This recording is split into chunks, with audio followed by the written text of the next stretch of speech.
Bonjour. Je suis toujours heureux de prêcher. Et quelquefois, c'est plus dur de le faire dans les temps présents, lorsqu'il y a des difficultés, lorsqu'il y a des tristesses, des découragements. Jamais je n'ai pu dire, comme plusieurs, écoutez, aujourd'hui je ne suis pas prêt. Aujourd'hui, je ne vais pas faire cela. Parce que lorsqu'on est un serviteur de Dieu, et plus particulièrement un prédicateur, dans mes dernières 60 années, jamais un dimanche, je n'ai pu dire je ne suis pas prêt. Et jamais un dimanche non plus, même si j'étais malade, pas bien, jusqu'à la maladie du cancer, je n'ai pas dit je ne serai pas là. J'ai toujours essayé de le faire avec responsabilité, mais avec cœur aussi. Et ce sera comme ça jusqu'au dernier jour. Hier, j'ai feuilleté ma Bible, hier matin déjà, en me disant, mais sur quoi je vais prêcher? Et vous savez, quand on a présenté déjà plus de 2500 sermons, on peut se dire parfois, mais qu'est-ce que je vais dire que je n'aurais pas entièrement dit une dernière fois? Alors, ce n'est pas que seulement hier matin, j'ai feuilleté ma Bible, mais à partir du mardi, du mercredi, on pense déjà, mais je vais prêcher. Sur quoi? Vous savez, les sujets ne manquent pas dans la Bible. Presque jamais je ne suis allé rechercher un de mes anciens sermons. Ils sont tous sur une étagère. Mais je les recommence d'une autre manière. Et puis, je cherche ce que je n'aurais pas dit déjà. Mon regard a été attiré sur la fidélité. Oui, les évangiles sont pleins de recommandations sur la fidélité. Mais hier, je me trouvais dans le livre de Malachie. Et vous savez, Malachie, il y a seulement 3-4 chapitres. Mais c'est un dernier prophète, c'est le dernier livre de l'Ancien Testament. Et il prêche sur la fidélité. La fidélité pour les couples. La fidélité sur la collecte. Il traite peut-être plus particulièrement certains sujets.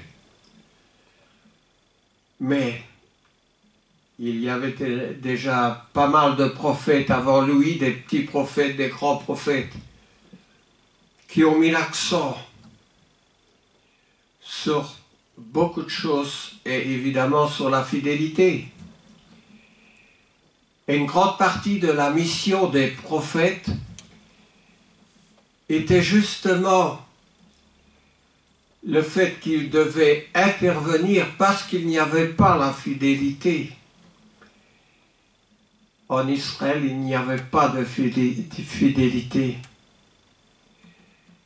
Savons-nous que la fête de Pâques dans l'Ancien Testament. Pendant un grand nombre d'années, cette fête n'était plus observée. Et toutes ces incohérences, tous ces éloignements, tous ces malfaits est dénoncé par les prophètes sous un mot de prostitution. La prostitution d'Israël. Oserions-nous utiliser ce même terme pour l'Église aujourd'hui? La prostitution. Israël, évidemment, était un peuple à une seule appartenance sur la terre. Aujourd'hui, nous sommes un certain nombre de peuples. Peuples déterminés par nos couleurs, peuples déterminés par nos langues différentes, les pays sur lesquels nous habitons, nos coutumes, l'enseignement que nous recevons. Nous sommes quelque part un drôle de peuple. Alors je ne vais pas m'éloigner de la Bible parce que je ne suis pas écrivain, je ne suis pas journaliste, je ne suis pas là pour dénoncer les atrocités, les barbaries, dénoncer tout ce qui est contraire aujourd'hui à la bienséance. Chaque jour, nos libraires reçoivent un certain nombre de journaux, le plus souvent avec une multitude de pages remplies des anomalies, des malheurs, des catastrophes, des ouragans, d'une multitude de choses, sans parler des guerres, des conflits. Si je posais la question aujourd'hui, on dit qu'un chien, c'est un animal qui est fidèle. Sur quels critères nous baserions-nous pour dire qu'un chien est fidèle? Quelqu'un en un mot ou en deux mots peut-il me dire pourquoi vous diriez que votre chien est un chien fidèle?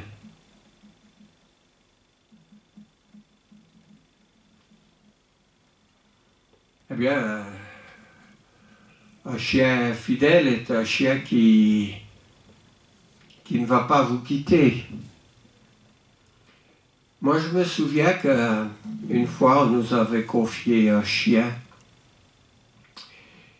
C'est le chien de ma fille lorsqu'elle est partie, lorsqu'elle a quitté l'Europe. Je n'avais pas envie d'un chien du tout.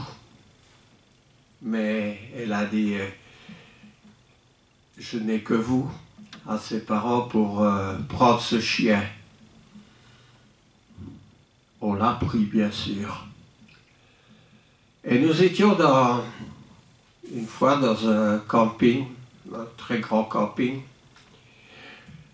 avec le chien, évidemment.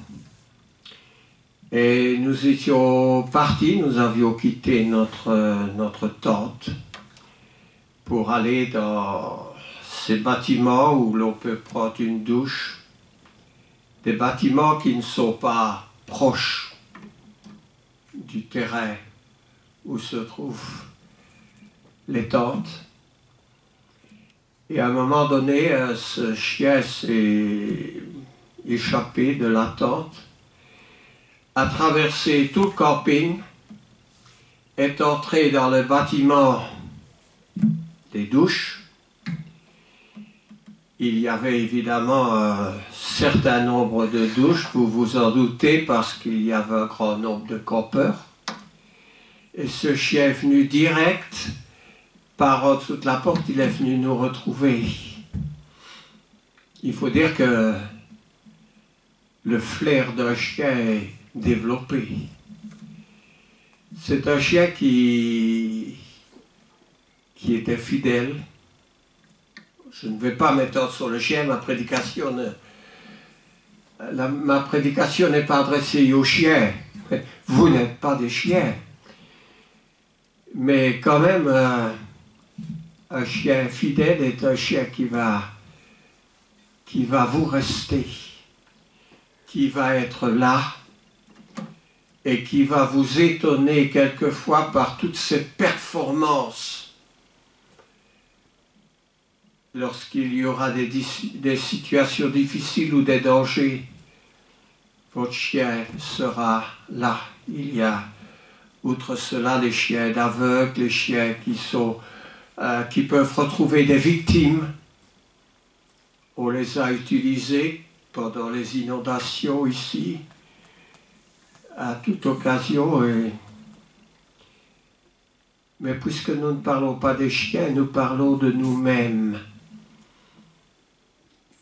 Nous sommes des animaux développés avec la parole, avec l'intelligence, avec le pouvoir de communiquer avec notre Créateur. Alors notre Créateur, précisément, est un parfait modèle de fidélité. Pourquoi? Parce qu'à partir du moment où notre Créateur nous a créés, et il nous a bien fait, à partir du moment où il nous a mis sur la terre dans un jardin regorgeant de tout ce qu'il y a de meilleur au monde, il nous a pourvus d'un esprit de liberté. Et puis ce Créateur, en plus, nous a dit, bien, choisis la vie. Mais il y a un côté où, si vous prenez ce chemin-là, vous aurez des difficultés. Vous allez vous trouver comme dans... Vous savez, il y a parfois des rues et on voit un panneau avant de s'engager dans la rue avec une barre rouge. Ça veut dire ça ne conduit nulle part. Vous serez obligé de faire demi-tour.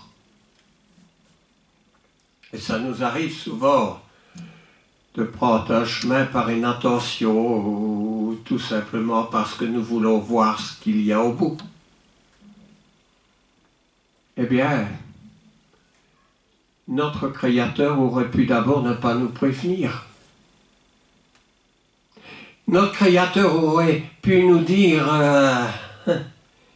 soit rien du tout, ou comme il l'a fait, attention, ne mangez pas de ce fruit. Vous savez, il y a des fruits qu'il vaut mieux ne pas toucher. Nous n'avons pas tellement ça ici, mais si nous allons dans le pays de Charles Cox, notre frère, autour de sa maison, c'est des bois et des prés à l'infini. Mais c'est toujours à sa famille. Et quand je suis là, il m'a dit, attention parce que c'est des herbes qui contiennent un poison.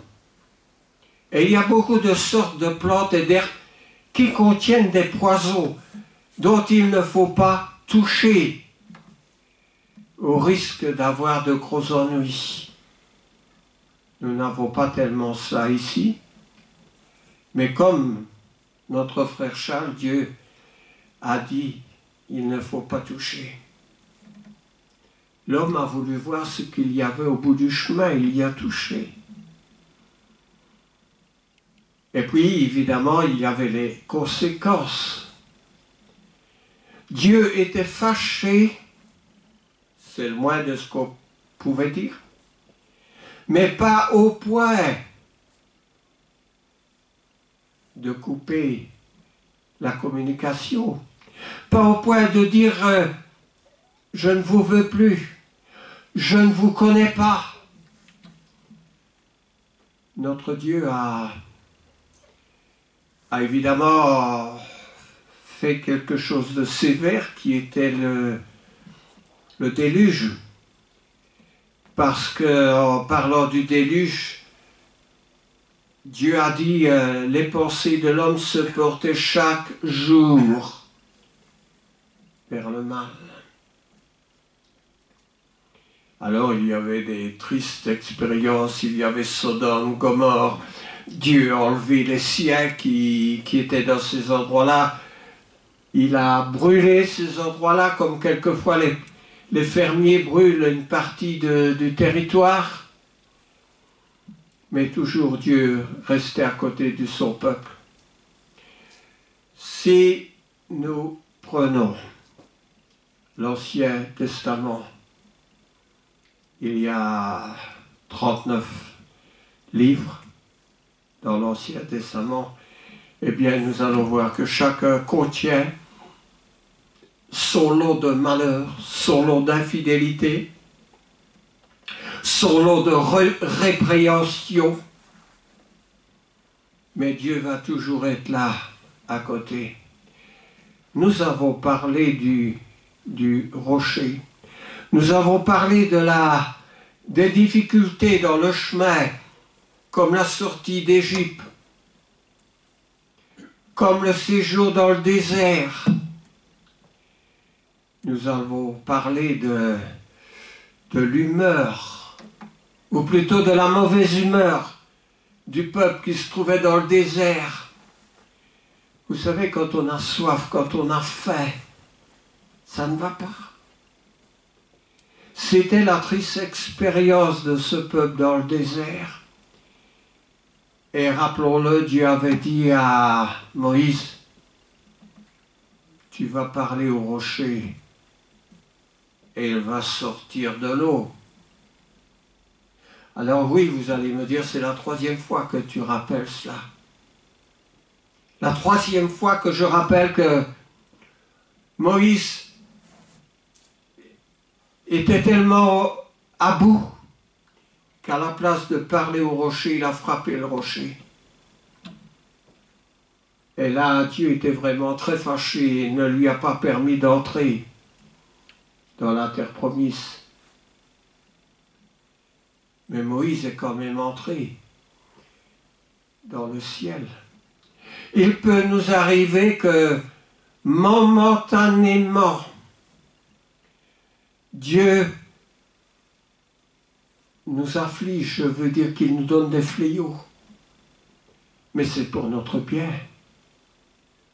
Ça ne veut pas dire que l'entrée dans le ciel vous sera nécessairement fermée, sauf si vous abandonnez Dieu, si vous coupez les ponts avec lui. Mais Dieu tient compte de nos difficultés lorsqu'elles sont passagères. Et Dieu sait le nombre de ces difficultés qui sont sur notre route. Et il nous invite à lui demander d'être notre compagnie, d'être avec nous, de lui dire qu'est-ce qui ne va pas. Et quelquefois, nous n'avons pas toujours les mots les mieux choisis pour lui dire. Suivant nos difficultés, il arrive de nous fâcher. Et Dieu aussi. Du côté de Dieu, ça s'appelle une sainte colère. Alors tout ça, il faut en tenir compte. Il faut dresser chaque jour l'état de nos actions.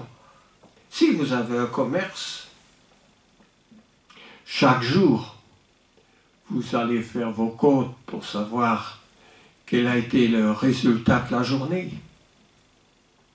À la fin du mois, pour savoir si vous êtes en équilibre ou si vous devez vous attendre à avoir de gros problèmes avec les taxes, avec l'État. Nous devons faire de même spirituellement pour savoir où nous en sommes. Et ce n'est qu'en faisant ça s'appelle un examen de conscience, que nous allons rectifier le tir. Ah, j'ai quelques versets ici qui disent, j'en ai nommé 3-4, et j'ai aimé ces versets. D'abord, un qui se trouve en 1 Samuel, au chapitre 26, le verset 23, et dans ce verset, il est dit, « L'Éternel rendra à chacun, ça nous interpelle, l'Éternel rendra à chacun selon sa fidélité. » Selon sa fidélité. Alors, il y en a un autre qui se trouve dans Josué. Josué, c'était le successeur de Moïse, n'est-ce pas, qui lui est entré en terre promise avec le peuple. En Josué, le chapitre 24 et le verset 14, qui dit « Servez l'Éternel avec fidélité. » Et c'est pour ça que je suis là pour vous aujourd'hui. Pour personne d'autre que vous, le dimanche, quand c'est l'heure du culte. Servez le Seigneur avec fidélité. C'est ce que je m'efforce de faire aujourd'hui. C'est ce que vous vous efforcez aussi de faire aujourd'hui. Alors le 4e est un psaume de David. David, au chapitre 100 et le verset 5, qui dit « Sa fidélité, bien entendu la fidélité de Dieu, dure de génération en génération. » Ça veut dire depuis Abraham, nous aujourd'hui, jusque la dernière génération qui sera connue juste avant le retour de Christ. Il sera fidèle comme il l'a toujours été. Parce que Dieu, dit la Bible, est le même hier, aujourd'hui et éternellement. Alors servons-le. Et puis, lorsque nous sommes dans le Nouveau Testament, avec Timothée et Tite, eh bien, Paul, il dit à Tite, exhorte les serviteurs. Les serviteurs, c'est encore nous, à montrer toujours une parfaite fidélité afin de faire honorer en tout la doctrine de Dieu, notre Sauveur, de faire honorer la doctrine de Dieu. Alors vous savez, doctrine, moi j'ai entendu ce mot-là depuis les bancs de l'école. Mais toujours j'ai une sorte de curiosité où je vais au dictionnaire. Et quand je vais au dictionnaire, au mot doctrine, eh bien le dictionnaire nous dit me dit que la doctrine, c'est un enseignement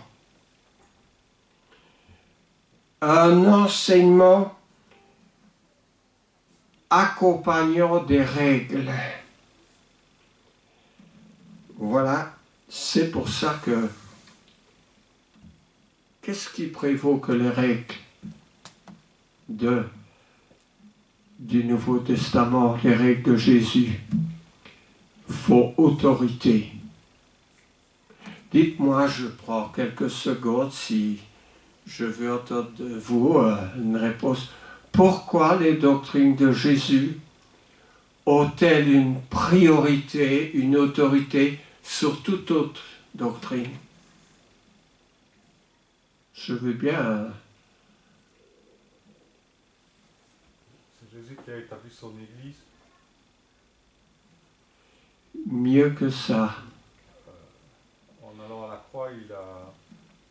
Jésus lui-même répond.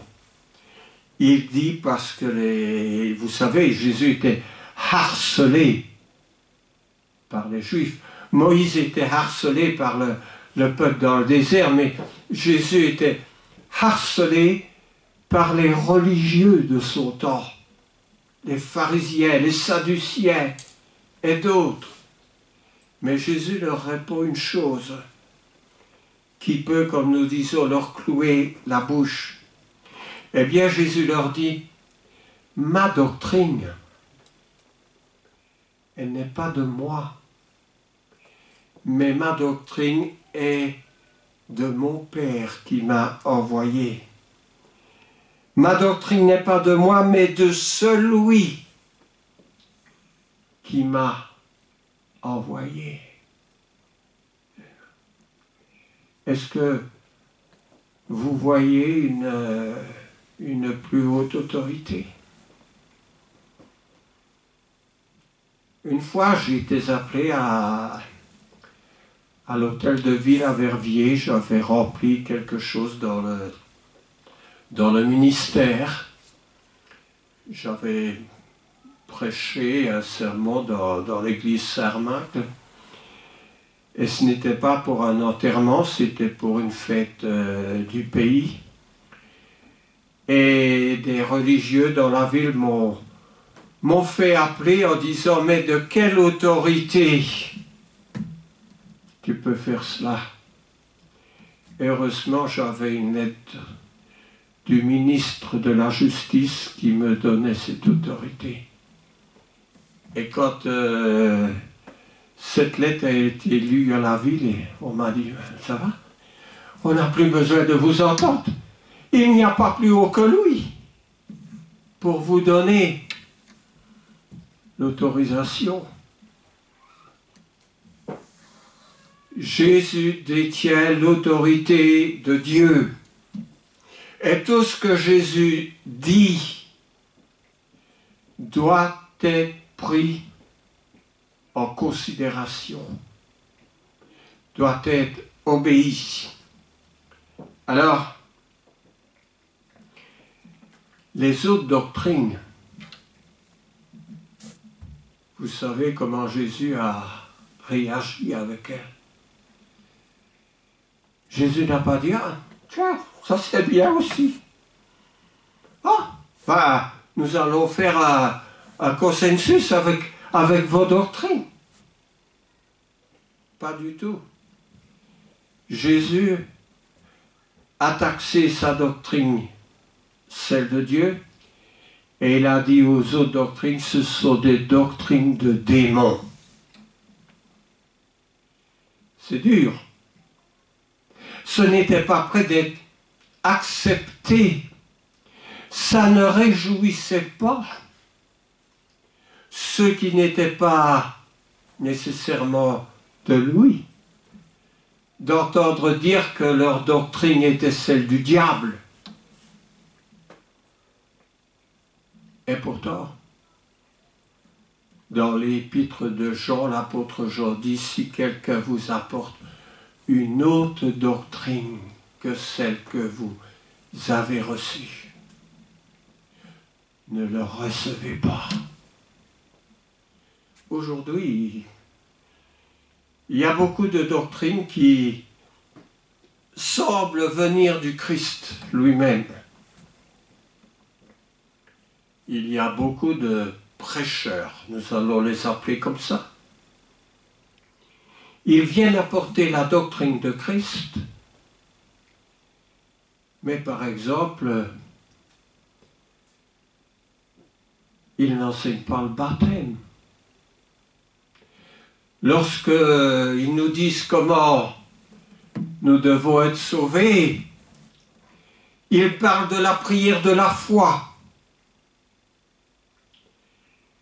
Alors ils vont vous enseigner beaucoup de choses que vous devez faire. Des choses qui semblent être en conformité avec ce que les chrétiens font. Mais quand on écoute leur doctrine, on a l'impression d'entendre le Christ lui-même. Je vous donne un exemple donné par l'apôtre Paul aux Colossiens. Ne prends pas, ne goûte pas, ne touche pas. Je suis moi ici en Colossiens au chapitre 2, au verset 21 et 22. Préceptes, dit l'apôtre Paul, qui tous deviennent pernicieux par l'abus et qui ne sont fondés que sur les ordonnances et les doctrines des hommes. Vous allez dire, mais tout ça, c'est pas des hommes. Lorsqu'autrefois j'étais catholique, eh bien on m'imposait beaucoup de doctrines. On m'imposait un tel jour ne pas manger ceci, on m'imposait des jeûnes. On m'imposait beaucoup de choses, mais c'était des doctrines des hommes. Parce que tout ce qui est de doctrine de Christ a un sens. Alors, pour le savoir, il faut étudier les Écritures. À ceux qui sont baptisés, il leur dit « et enseignez-leur ». Qui doit enseigner? Ces prophètes du dehors ou ceux qui sont dedans? Ceux qui sont dedans sont les frères en Christ. Les frères en Christ qui sont assujettis à faire l'œuvre de Dieu. Comme Paul disait à Tite, exhorte les serviteurs à montrer toujours. Ils montrent, ils enseignent, ils disent, ceux du dedans. Mais on se laisse enseigner souvent par ceux du dehors. Ceux du dehors, quand je vais dans l'épître de Jean, il est peut-être l'apôtre qui est le plus sévère. Jean dit par exemple, quiconque va plus loin et ne demeure pas dans la doctrine de Christ. Souvent, ces gens vont plus loin.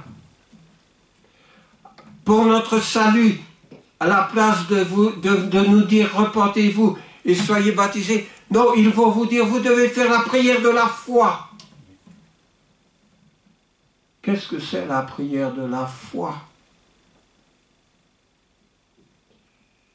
Beaucoup diront, mais je suis sauvé. J'ai fait la prière de la foi. Et si on leur demande, avez-vous reçu le Saint-Esprit quand vous avez été baptisés?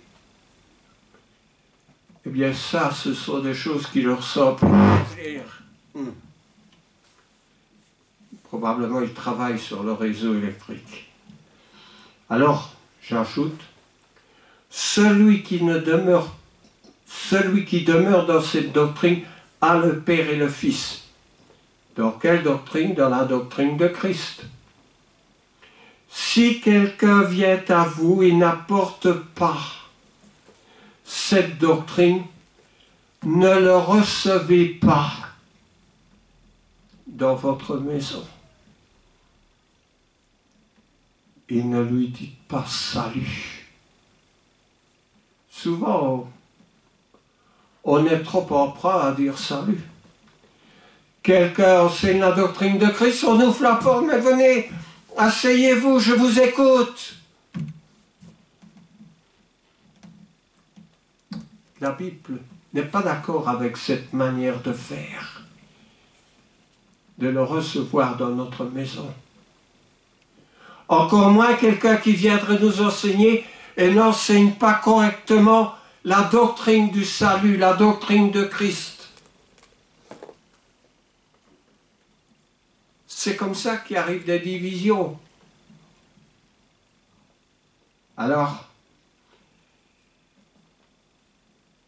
mais ne vous laissez pas entraîner par des doctrines diverses et étrangères.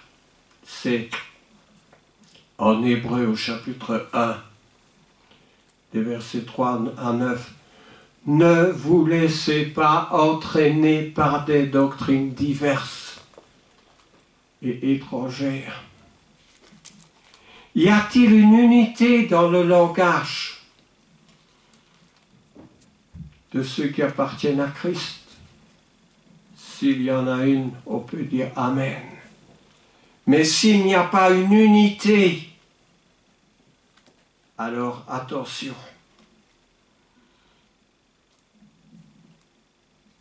En 2 Corinthiens, l'apôtre Paul dit « Quel accord y a-t-il entre Christ et Bélial ?» Chapitre 6, 2 Corinthiens, chapitre 6, les versets 14 et 15. Eh bien, pour ceux qui le veulent, allons-y. Lisons ce 2 Corinthiens au chapitre 6, les versets 14 à 6, qui disent ceci. Ne vous mettez pas avec les infidèles sous un joug étranger. Car quel rapport y a-t-il entre la justice et l'iniquité? Ou qu'y a-t-il de commun entre la lumière et les ténèbres? Quelqu'un qui va vous dire qu'on peut appartenir à Christ d'une autre manière que celle que Christ a enseignée, eh bien, ce sont les ténèbres et ce n'est pas la lumière. Quel rapport y a-t-il entre la justice et l'iniquité? Quel accord y a-t-il entre Christ et Bélial? Ou quelle part a le fidèle avec l'infidèle? Est-ce que ce sont des fidèles qui viennent toquer à notre maison, qui nous appellent sans cesse par téléphone, qui veulent partager leurs idées et nous imposer la manière dont nous devons servir Christ? Ou nous dire tout simplement, mais vous êtes celui qui convient bien pour commencer un autre mouvement dans votre région ou dans votre ville. C'est de la division. Alors j'en reviens pour terminer à Malachie. Oui, Malachie a vraiment quelque chose de particulier, parce que quand j'ouvre Malachie, qui n'a pourtant que 4 chapitres,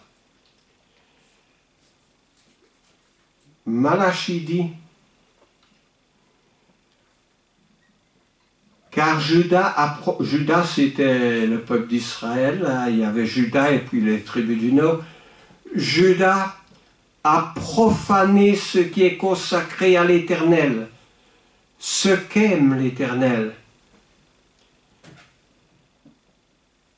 Et puis Judas s'est uni à la fille d'un Dieu étranger. Tous ces dieux qui nous sont présentés, ce sont des dieux étrangers. L'Éternel retranchera l'homme qui a fait cela, celui qui veille et qui répond. Voici encore ce que vous faites. Vous couvrez de larmes l'autel de l'Éternel. Je suis en Malachie au chapitre 2, au verset 13. Vous couvrez de larmes l'autel de l'Éternel, de pleurs et de gémissements, en sorte que Dieu n'a plus d'égard aux offrandes et qu'il ne peut rien agréer de vos mains. Vous qui dites pourquoi? Et il y a un cas bien particulier ici. Parce que l'Éternel a été témoin entre toi et la femme de ta jeunesse, à laquelle tu es infidèle, bien qu'elle soit la compagne de la femme de ton alliance. Nul ne fait cela avec un sens de bon sens. Prenez donc garde en votre esprit et qu'aucun ne soit infidèle à la femme de sa jeunesse. Prenez donc garde en votre esprit et ne soyez pas infidèles. Et puis vous savez, dans sa lettre qu'il écrit, Malachie dit encore ceci. Revenez à moi et je reviendrai à vous, dit l'Éternel. Et vous dites, en quoi devons-nous revenir? Un homme trompe-t-il Dieu? Car vous me trompez, dit Dieu. Et vous dites, en quoi t'avons-nous trompé? Dans les dîmes et dans les offrandes. Vous êtes frappés par la malédiction et vous me trompez. La nation tout entière. Apportez à la maison du trésor toutes vos dîmes, afin qu'il y ait de la nourriture dans ma maison. Mettez-moi de la sorte à l'épreuve, dit l'Éternel des armées, et vous verrez, si je n'ouvre pas pour vous les écluses des cieux, si je ne répands pas sur vous la bénédiction en abondance. C'est une courte lettre, mais une lettre adressée, c'est un reproche de la part de Dieu, adressé à ceux qui lui appartiennent, parce qu'il y avait un manque de fidélité. Et s'il y a un manque de fidélité dans une chose, il y a souvent un manque de fidélité dans une deuxième chose et dans une troisième chose. Il y avait un manque de fidélité dans les familles. C'était la séparation, la répudiation de la femme pour prendre une autre, une étrangère. C'était dans les offrandes pour le temple. On ne mettait plus ce que l'on devait mettre. Et Dieu dit, pour cela, vous êtes frappés par la malédiction, vous me trompez. On ne peut pas tromper Dieu en aucune manière. Ni dans la collecte, ni dans la manière de célébrer Dieu par le repas du Seigneur, ni par notre absence à nos assemblées, ni par nos manques de responsabilité au sein de nos familles. Alors oui, le sujet de la fidélité est très recommandé à ceux qui appartiennent à Dieu, parce que Dieu est fidèle, il a toujours été fidèle et il sera toujours fidèle. Et si Dieu n'était pas fidèle, nous aurions à craindre pour le futur, pour notre vie éternelle. Que Dieu soit avec nous, au nom de Jésus. Amen.